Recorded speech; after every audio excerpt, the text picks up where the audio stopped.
आमर होचंती 4.5 कोटी ओडियांकर प्राण हेले आमर जगन्नाथ महाप्रभु से पुरी सेटा गोटे धाम 4 धाम रो पुरी हैला गोटे धाम से पुरी धाम रे 4 जन शंकराचार्य अच्छा सारा भारत वर्ष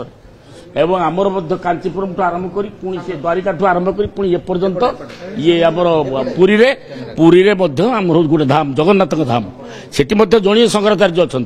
ये ममता बनर्जी गोटे नहीं कोला काठ चोरी करके घिनी जाइए सेठी क्या गोटे दैतापति डाकी से सब सी जिते ममता बनर्जी जिते कहले हेनी बोले गोटे जिन हूँ ठाकुर गोटे सी हूँ जगन्नाथ महाप्रभु पुरी धाम रे ग्राम सुकर की हो बगाई देह बंदा किणी रजु लगाई ये जगत केवल जन हसबे तो ममता पुरी आइले विरोध करू ममता आम विरोध करूँ से जदि पुरी आसिक तो से आसब ना एवं सी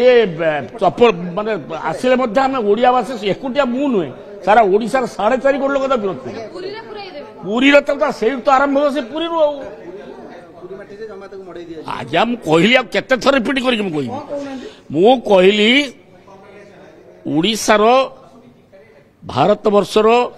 ओडियार 4.5 कोटी लोकंकर प्राण हेले आमर जगतर नाथ जगन्नाथ महाप्रभु से हूँ पुरी धाम जदि पुरी धाम को ममता बनर्जी न्यून करने से गोटे कौटे जो दीघारे आम दीघार मंदिर हम किंतु से धाम नुहे तार ठाकुर से जगन्नाथ मंदिर तैयारी करे मना नहीं किंतु जदि ममता बनर्जी आम विरोध करूँ भल भाव में से जो अस्वीकार करे आमर ये पुरी धाम को जदि अस्वीकार करे पुरी